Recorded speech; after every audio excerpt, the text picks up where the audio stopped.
What's up guys, it's me again, I'm Lucky Spark, and I'm back again for another YouTube vlog. And for today's video guys, ay pupunta tayo ulit sa second branch na ongoing nating pinapagawa. And this is a partnership project between Lucky Spark Vineyard and Move the Farm in Barangay Mercedes, Lagos, Southern Leyte. So sa project na ito guys, asahan nyo po na pwede po kayong mag-picking ng mulberry at grapes. So expected na matatapos yung pagtatanim guys at sa time frame ng pagbunga is around 9 months. So possibly by December or January next year ay mag-o-open na po yung aming project.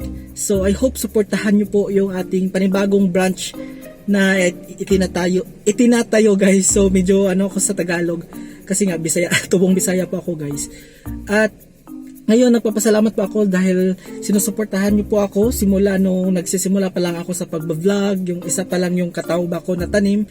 Hanggang ngayon guys ay nakasubaybay po kayo sa aking progress, and maraming salamat guys, malaking tulong po yun sa akin na ipagpatuloy ko po yung ating advocacy na mapalaganap yung ganitong farming business dito sa Pilipinas. At isa pa guys, sa ating ipapakita sa vlog na ito ay yung pinopromote nating product na woven fabric laminated greenhouse, which is kami lamang po ang nagbibenta dito sa Pilipinas, at hindi po ito katulad sa mga greenhouse na nakikita nyo po sa mga common na farm dito sa Philippines. So iba po yung product namin guys, makapal po siya at madaling i-install at madaling i-uninstall po sa ating greenhouse kapag may bagyo. Kaya yun po yung pinaka-advantages talaga na sinasabi ko sa inyo. Kaya nagtagal po yung ating grapes farm sa main branch kasi nadaanan na po yung ng 3 bagyo, pero still maganda pa rin po yung ating greenhouse at hindi po siya nasira.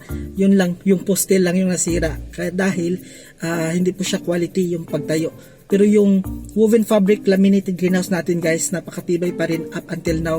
Magpa 5 years na po yun. Kaya super promote ako sa product na ito kasi nga hindi ako nahihiyang i-promote ang product na ito sa inyo guys. So I hope subaybayan nyo po yung video na ito guys at manood po kayo sa buong video. Ipapakita ko rin po ngayon yung ongoing na pinapagawa ng Move the Farm na swimming pool para ma-excite po kayo kung ano po yung mga possible activities doon sa farm.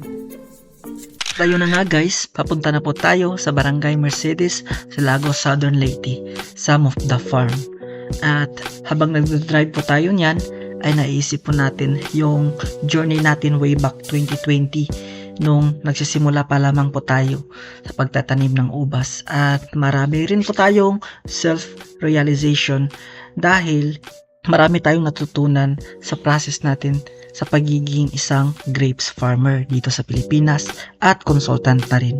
Excited na po ako guys na i-share sa inyo yung woven fabric laminated greenhouse namin.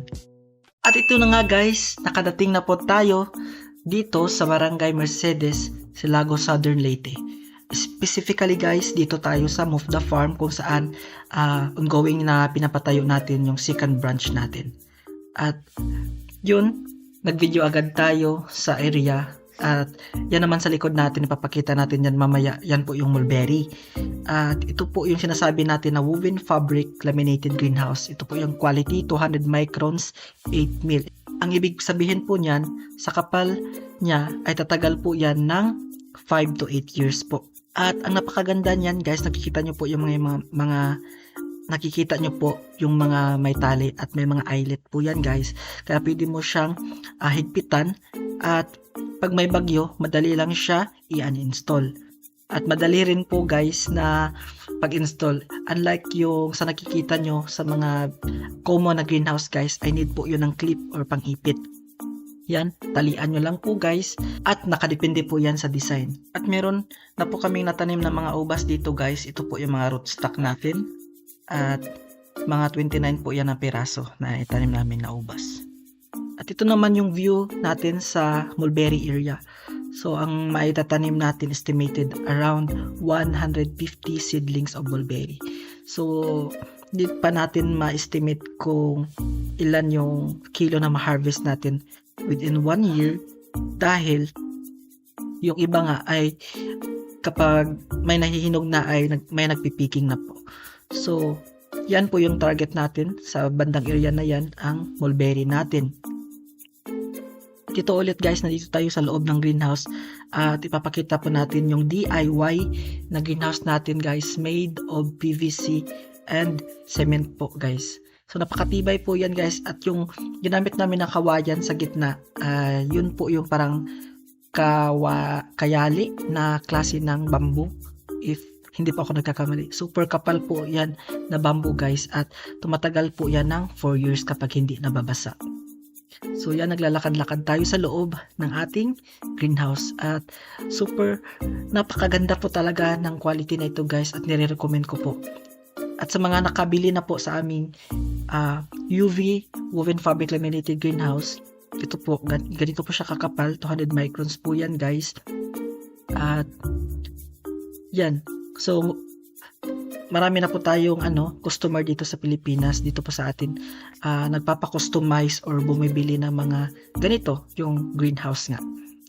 At yan, pinapakita natin kung yung kalidad ng paggawa ng ating woven fabric laminated greenhouse. So pinopromote po talaga natin ito dahil nga first ito sa Philippines na ganito yung klase na greenhouse. At tsaka yung lugar kasi natin guys sa Philippines, lapitin tayo ng mga bagyo. So madali masira yung mga common na greenhouse na nandito sa atin. Kaya ito, yung greenhouse na ito ay super makapal, madaling uninstall pag may bagyo guys. At ito na nga guys, naglalakad na po tayo dito sa ating mulberry area. So pag malayuan guys, titingnan natin parang medyo maliit lang po yung area.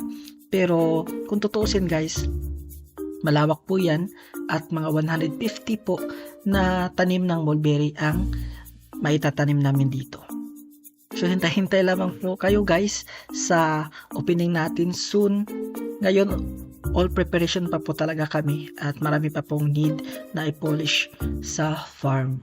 At this is a partnership na between Lucky Spark Vineyard and Move the Farm with Sir June. Yan, bago tayo matapos, bibidyohan po natin yung mga gumagawa dito guys, kasi napakapulido po yung gawa nila, at maganda nga yung malinis yung pagtatrabaho. Pahiyo mo na, tanaw na. Gupag. By the way guys, sa mga nagtatanong kung saan po pwedeng mag-order ng ganitong klaseng greenhouse, ay pwede po kayong mag-order doon sa aming Facebook page na Lucky Spark Vineyard, or pwede nyo pong i-contact ang number na ito, 0995-231-0934. Yun lamang po guys, and see you soon on my next vlog.